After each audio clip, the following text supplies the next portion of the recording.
Welcome.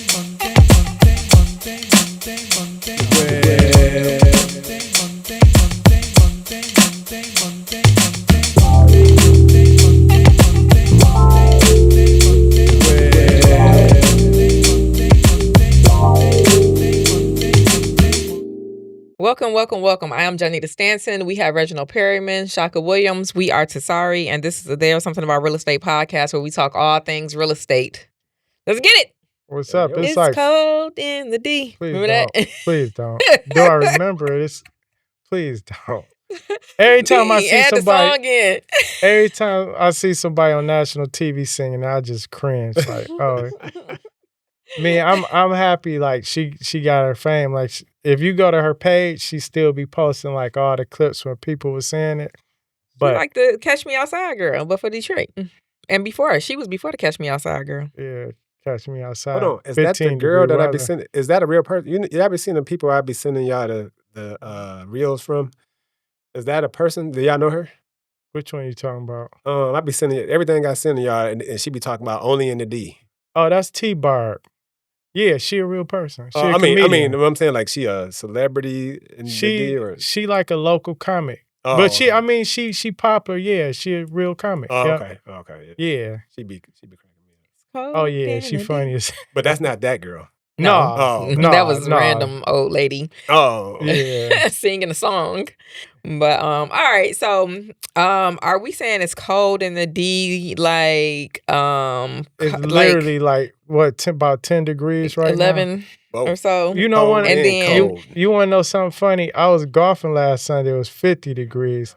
And then this week is like 15 degrees. Then it's supposed to get up to like 45 or 50 in the next couple of days. I need 45 days. The morning before last, so not this morning, but the other day, yesterday, the day before yesterday, it was like ice outside. Like it's so cold, you just forgot your days, right? No, the streets were like sheets of ice. Right. And I'm like, okay, like you said, it went from, not really having to put on a heavy coat to waking up in the morning, got to go somewhere. Like, is it okay to drive? Should I put Savannah on the bus? Like, do I need to be worried? Hey, y'all, this is regular Michigan shit. Yeah, that's true. The funniest thing, we've been dealing with it for 46 years. Have you ever went to like Memphis or Texas? Atlanta different because they got a lot of people from Detroit and New York.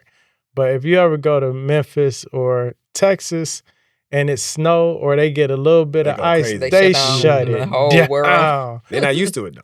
That's like the memes where they be throwing cups of ice out there and putting like you get a little bit of ice outside. And they shut the whole city down. Yeah, that's crazy. So, all right, buying. What we talking? Buying investment property right now in the winter months? Buying and owning or buying or rehabbing in these winter months being totally different than buying, owning, and rehabbing in the summer months. Right. It's certain stuff I won't buy in the winter months just because of it adds another layer of, it gets a little bit more complicated. 100%. Right? Your holding costs increase. You're limited on repairs.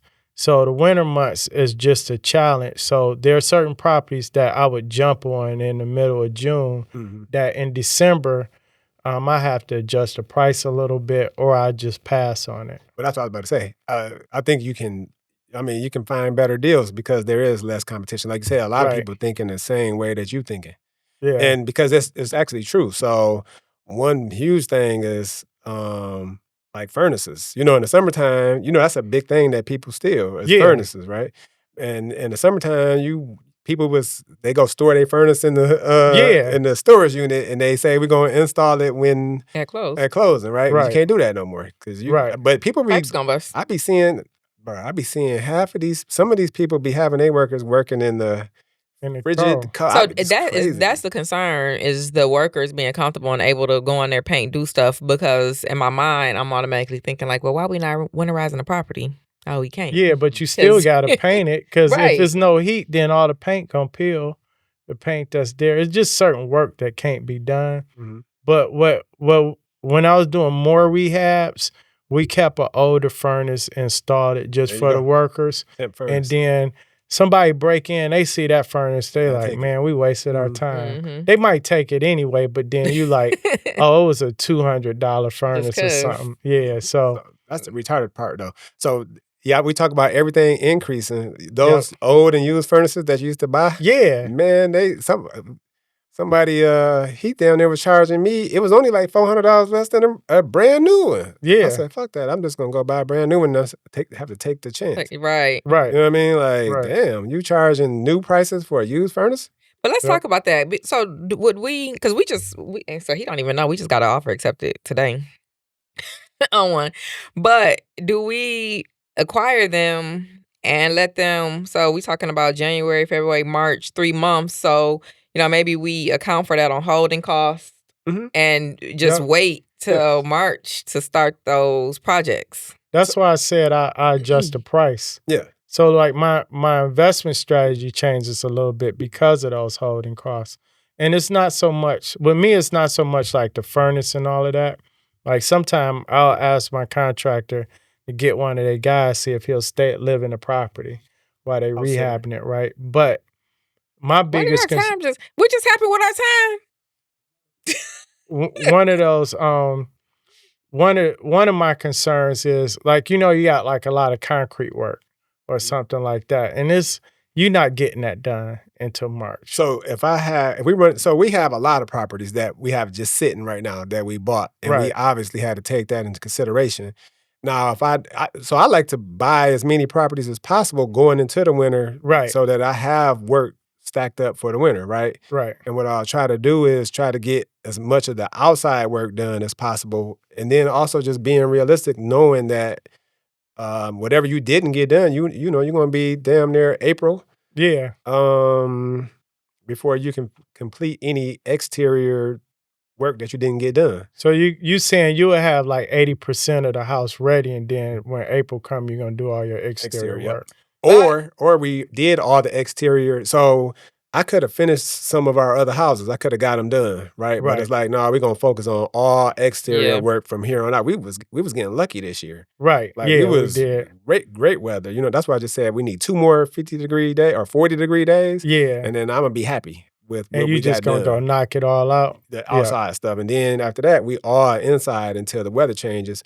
But we took that into consideration when we talked about our holding costs and when we purchased it, you know what I mean, the purchase price, because people that selling, they know the same shit. They like, I don't want this house come the winter time, so they trying to, how much you gonna give me? Right. You know what I mean? Right. They would unload it. I have a question. So, all right, the other thing that we had happen since we talking, it's 2 more properties, but they are tenant occupied, but they're on month to month. We were staying away from them. I know we bought like this summer a few, but maybe the winter months are the better time to buy the tenant occupied properties. Because make now a little bit of money. Not making more to make. So that's the part I didn't think about, but I'm thinking, all right, we have to evict them and we can't really work anyways. Forget it. Buy that in December.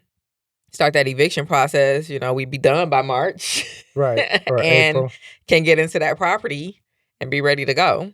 That's another thing. The eviction process is delayed. That's crazy. Too. Because of the holidays. Yeah. So when is that? From what to what?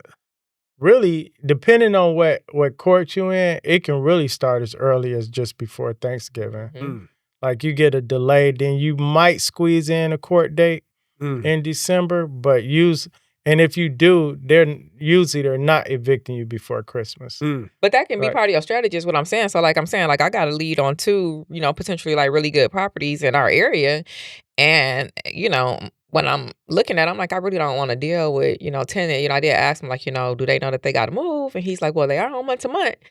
But now I'm sitting here and we're having a conversation. I'm like, well, maybe it is still a good opportunity. We put it under contract in December. We probably close January 31st, get evictions and stuff out. And, now they're out February. March 1st. And you bought it at a discount. Yeah. Yeah. Smart.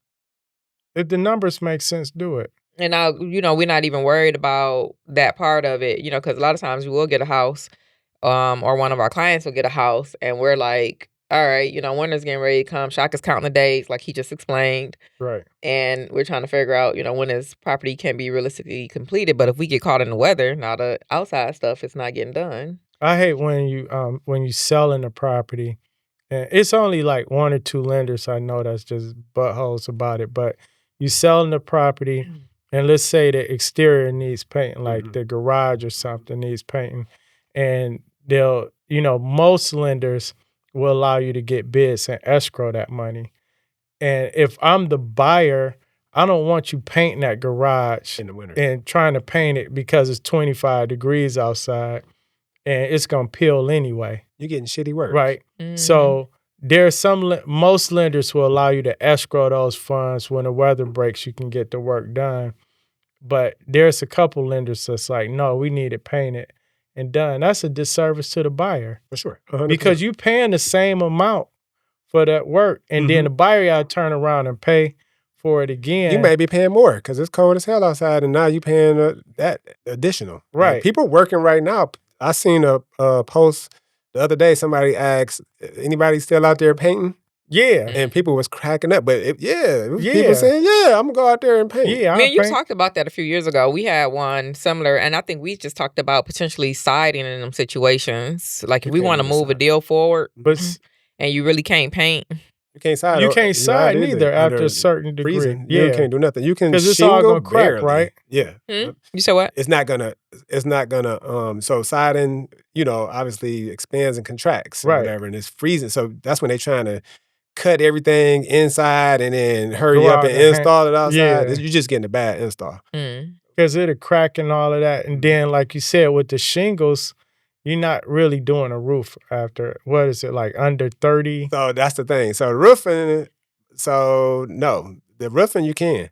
They'll go out there and roof. Right. They will. And you'll be fine. Now, yes, it's not, to me, it's better to roof in the warmer months, but you can, if you absolutely had to, roof.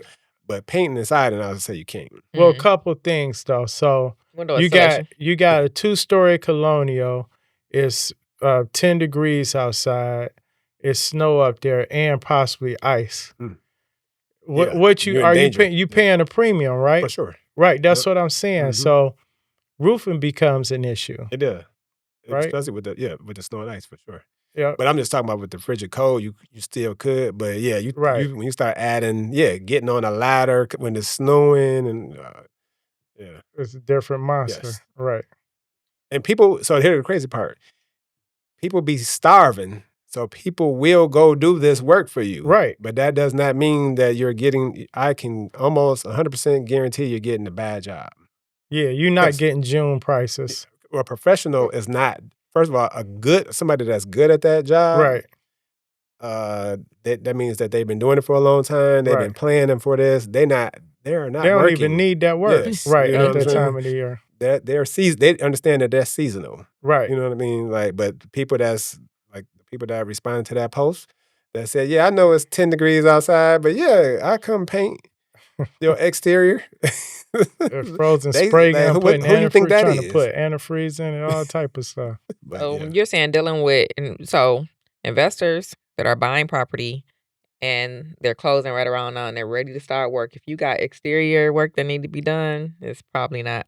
Yeah, depending on the type of exterior work. Usually your concrete, your roofing, those are the biggest because you can still install windows for the most part. But usually your roofing, and because of the height of the roof and the danger of it. I mean, I've seen people up there shoveling snow off a roof. But if it's any type of ice up there or anything, and again, most professional roofers, they not going up there. They don't need to work that time of the year.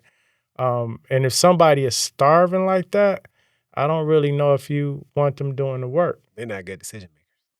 Yeah. Professional. Yeah. So what we doing? What's the fix? So the fix is buy cheaper. Understanding that you're gonna have some longer holding costs. Yep. Or buy sooner, still cheaper, but sooner, and get the exterior work done first. So that and then, then over the winter you're doing all interior work. Because we got one of your clients, we literally had one weekend left. I kept saying, I'm like, right, this needs to happen now. Right. And we didn't get to it. So now unfortunately, it's not gonna happen. Like, we're gonna be stuck. It's over. Like, you know what I mean? She needs siding and trim, exterior Right. trim. That shit ain't happening And until unless we get lucky. Like, that's why I was saying I want 2 40-degree. If we get like 2 40-degree sunny days, I may be able to get out there. Maybe. But I told her that she's not gonna be ready till April. So, but the nice thing is, like, for my investor clients, what I've been doing with them is putting them so, like, with me and Shaka could be in some, like, high stress situations and loans. I could tell. But I am, making them do like longer processes with bigger companies, better rates, that kind of thing. So now you got 12 months, you're not stressed, you got lower interest rate, you're not as stressed, Right. and you can save a little bit of money not going through like a shark that want their money in 3 months. Is that what you mean by high stress? Like, we dealing with people? What do you mean when you say stress? With people that's like, So as an investor, if you're not using your own money and using other people's money, they want it back at a certain time. Now, even though in the contracts there are things in there that help to compensate for that. So, like, you have to pay if you need extensions. And then sometimes you have extenuating circumstances like the weather or different things. But, the people, they're kind of like, they're disappointed when they're not being paid back in 3 months or 4 months or 5 months or 6 months. Right. So, if you have investors who don't necessarily have full crew or maybe they're new, I just wouldn't put them in that super high stress environment. Like, let's get you into like a 12-month loan instead of a 6-month loan. Oh, I got you. Okay. Yeah, I wouldn't even entertain doing. So you're talking about hard money or private money lending. I wouldn't even entertain a 6-month loan if I'm buying a house in November. Because you automatically, if you buying anytime mid-November or later, in most cases, you automatically adding 2 months to your project. Minimum. So you could be 3 months depending on the weather. And it's not just weather, it's holidays too. So like a lot of times when I'm talking to buyers, I'm talking to lenders, I'm talking to, sellers agents. Right. Or whatever. And, one of the things I'm always highlighting is wholesalers. Yep. Like, it's November 1st, right? Right. Okay. We have Thanksgiving. Right after Thanksgiving, we have Christmas. Right after Christmas, we have New Year. Right. Everything is slowing down. I know that you would like to move faster in your closings if you're like the wholesaler or listing agent. With lender, I know you want these processes and things to go faster, but people are on a holiday. You know what people hear when you tell them that? When you actually tell them that, they think you're not gonna work, but they don't understand that you're talking about the whole system of people. Yes. And it don't mean everybody's going on vacation at the same time. It simply means this. In the wintertime, the guys that do heating and cooling, they get busier. So, and they're probably taking time off. So the person that needed a furnace in August, they're probably not as pressed. They probably won't call the HVAC guy to install a new furnace until maybe like September or October, right? So when that comes up, now by November, they already have a backlog of work they got to catch up on. So it's either going to cost you more or you still going to be delayed. So a lot of times people, they don't hear that, they don't understand the reason why it's going to be a slowdown in addition to the holidays. The reason why is because you always got somebody else that is willing to do what you won't do. But the question that they got to ask themselves is, that person the person I want working for me? Right. So I just seen, shit, you just scheduled a closing on the 31st. Yeah. I was like, who the fuck working on the 31st? You know what I mean? We get a lot of that. Like, you know what I mean? I'm like, oh, we closing that house on the 31st. Yes. I'm like, that's crazy though, right? But I just was like, the 31st?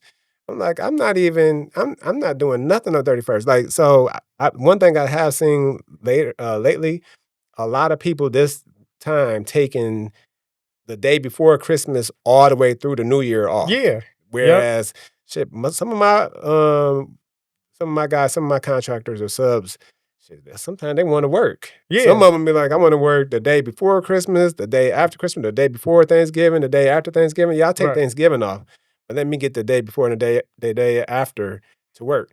I say no to them, Right. because I know I'm not gonna get the best you. Right. You know what I'm saying? You wasting my money. Right. So so I tell my clients the same thing. Like, yeah, we're not going to be working that time. You know what I mean? Right. But it's somebody. So the people that y'all telling this to, they know somebody else who is willing to work. Yeah, you know what I'm but saying? that's why. Yeah, but it's not that. I'm sorry. It's not that. So I like to educate in most of what I do. And so I'm not saying that I'm not, because most people that know me know I'm working. Like I get that all the time. And do you ever take a day off? Yeah, I actually do. But it's more so like no matter who you go to, like Reggie said, because we're dealing with a whole system, this is not about to move as fast as you would like. So if you want your closing to actually happen, Right. then, just listen to some of their advice and we're Mm-hmm. going to get you closed. Or you can jump ship, go over there, and then you're going to be back in 3 weeks anyways, more than likely. So you can do it the right way and be less Like, stressed. call or me you in 3 weeks. You You try can to do the force right it. way and wait a little bit, or you can do it the wrong way and be waiting a very long time. Because like you said, so for example, you said all you need is 2 to 3 more 45-degree days, right? But a lot of times you don't have just one project you working on, you waiting on those 2 days, right? So somebody new come along and they like, why you can't do the roof? Because it's going to be 45 on Sunday. We already got 6 I'm doing. Yeah. So I can't get to you. You got to hope there's another 45-degree day between now and January. And I told everybody. So everybody know. So yes, our answer to everybody. So as far as her client is concerned, or our client is concerned, is it's not happening until April. Right. But I got it in the back of my, head. Like if I get lucky, what I mean? I give me 2 of them days where Reggie out there golfing. I'm going. If I see Reggie gonna be checking in on the golf course. If I see, that's gonna be my alert. As soon as I see Reggie golfing, I'm like, oh shit, that means it's decent out there. You know what I mean?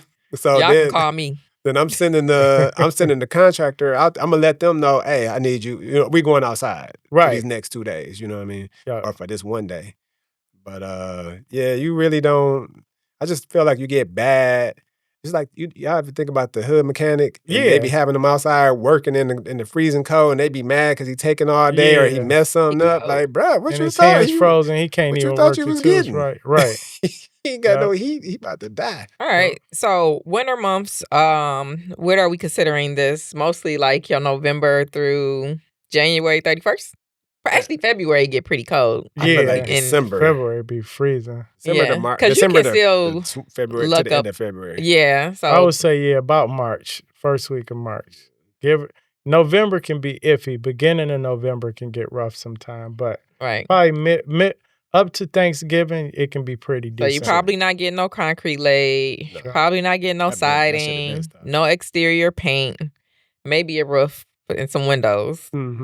And it was something else in the colder months. Oh, and watch the pipes, because we had that last winter from freezing. And not just we had a house that was watch the pipes from freezing and killing your budget. Yeah. And then if you're not installing a new furnace, if you're gonna go buy used, you need to have somebody checking that house weekly, because that furnace will go out and you don't know, and you end up with what if frozen it's a boiler? pipes. Same thing. And then not only your pipes. Actually, it's worse. So that's what I'm saying. You know how so some people would be like, oh, I just keep the heat on at least 50 and it won't freeze. That's BS, because you got to think about how air is circulating through that house.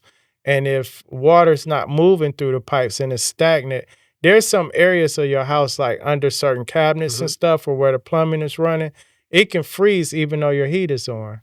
It's on the outside wall. Yeah, so you don't want to just say, okay, I'm going to keep it at least 50. You might want to be 60 or 65, right? Yeah, we got a bad story. Shit. We'll get this last one and we can be done. And this is why people got to pay attention. So we had a duplex that we bought. It was in pretty decent shape. Yeah. It was in overall, it was like, damn, we won one on this one. Right. And then mess around over the holiday or something, the power went out. Yep. And the boiler went out. The pipes burst. Right. All right. Doesn't sound that bad, but let me tell you how bad it is. When you got plaster through everywhere, And all the pipes, they're old ass pipes. These are old ass old pipes, galvanized pipes. Yep. And now you gotta go through the plaster. You gotta replace all the pipes. Then your damn drain, you got those old ass drains the for cast iron or the they cast iron, but they're bell. It's some Detroit shit too. Like this is some shit I've never ran into. No, it's like damn, what is this? But it's like these bell shaped pipes. They're not like the trap that we have now. Yeah. You know what I mean? It's the trap, but it's like you can't snake it or whatever. But it's kind of what they have in a lot of y'all basements, why they got to replace them traps all the time, right? So now you went from having, a fairly simple rehab, a cosmetic rehab, to a major rehab. Right. That shit happened to us. Right. And I was like, damn, you know what I mean? That's a lot of money. That's a big loss. Right. So what lets you know if the power goes out? Like that's like you gotta be checking. Yeah. So get your well, here most of us got DTE. So if you got the utilities on in your name, get it to where the alerts come right to your phone. Cause they alert you if it's a power outage. Like you'll be at home and they'll be like, "Oh, we expect to have your power restored." And you're like, "What? I'm at home." And then you like, "Oh, this is my rental property or this is my investment property." Here got a problem. Yeah. Ain't nothing you can do because that power wasn't out that long, but it was frigid. But I'm saying, like, as soon as you get the alert, you need to be okay. This is some heaters over. Yeah, well, you can't even do that. Like, what you gonna do? Well, I mean, you can shut the water off at the meter, open up all the faucets. Yeah, try to winterize. Just get the water out of those pipes. So I usually shut it off at the meter. I open up I turn on a laundry tub, like everything. I'm trying to drain as much water out as possible. Flush some toilets, get all the water out of the toilets because those will freeze and break on you. And that's the best you can do. And then, but yeah, that shit happens. That's a real thing in the goddamn winter here, where you go from a $40,000 rehab to $65,000 rehab or even more. Yeah. Because if the floors get wet and froze, then the floors get warped. Yes. Yeah. That's a whole different. And then the other thing was to be careful of the time for the holidays. Like things just slow down. The world slows down. Yep. So, all right, y'all. That's a wrap.